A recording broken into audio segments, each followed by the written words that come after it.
I'm sure you guys saw the news that the new eRide Pro 3.0 just became a thing. It's going to begin shipping out later this year. And let's go ahead and talk a little bit about this, because honestly, it's going to be one of the better emotos on the market for at least next year, in my opinion. But before we even get into that, can we just stop and acknowledge that we currently live in the golden age of e-bikes? It seems like every other week there's a game-changing bike hitting the market. That's not always going to be the case, but right now I am loving it. My prediction here is that eventually the market will stabilize. Kind of like how the iPhone originally, every update was huge, groundbreaking new features. But now, as it's more mature, that's not really the case. But as it stands right now, the e-bike market is going through that rapid iteration, lots of competition. And when it comes to the eRide Pro, they have direct competition with Talaria in particular. Just like a month, maybe 2 months ago, the MX-5 hit the market, which slightly upped the eRide 2.0. It matched the performance on the battery, 72 volts, 40 amp hours, but gave you a little bit more power in the motor, 13 kilowatts versus the 12 kilowatts of the eRide Pro 2.0. And that leads us to the brand new 3.0 model, which is hitting back at Talaria and retaking the crown pretty handedly. So the power jumped all the way to 15 kilowatts. So these things are really starting to get pretty powerful. They're no longer toys. These are like legit dirt bikes. They go 60 miles per hour. And aside from the power increase, the other major update here is the battery capacity. Still 72 volts, which is fine. I'm happy with 72 volts here. But the capacity went from 40 amp hours to 50 amp hours. I think that means this 3.0 model has the largest battery capacity in this class. So that's a very strong selling point. Unfortunately, a bigger battery, the price went up. The 3.0 now cost $5,000.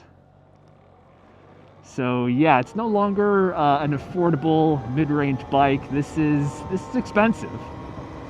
And if you want to spend even more money, I don't think you need to by any means, but there is an even higher end option called the SR.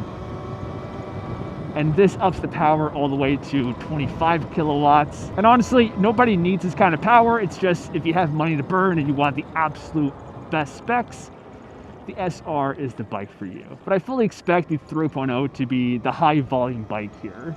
Now, aside from just the battery and the motor, they did upgrade a bunch of smaller secondary components.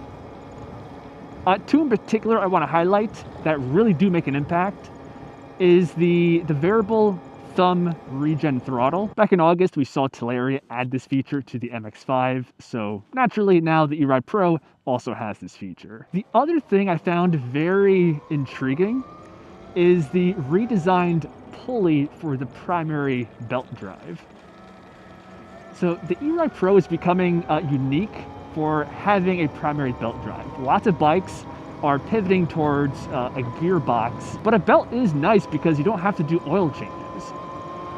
One of the shortcomings of belts, however, is their performance in off-road conditions. But this new design is engineered to help solve this problem by giving mud and debris a way to get out of the belt and not inhibit the performance. One modification I think is very cool for the eRide Pro is when you add a secondary belt drive. You can find rear pulleys that have the same dirt ejecting design. And in that kind of a setup, the maintenance is so low. There's no oil changes. You don't have to even lube a chain. But the big downside, in my opinion, of this new eRide Pro 3.0, aside from the price tag, which steadily increases constantly every single year, is the weight. This thing is now 167 pounds. One of the major selling points of the original Surron, which kind of kickstarted this whole category, was the fact that it was small, lightweight, and nimble.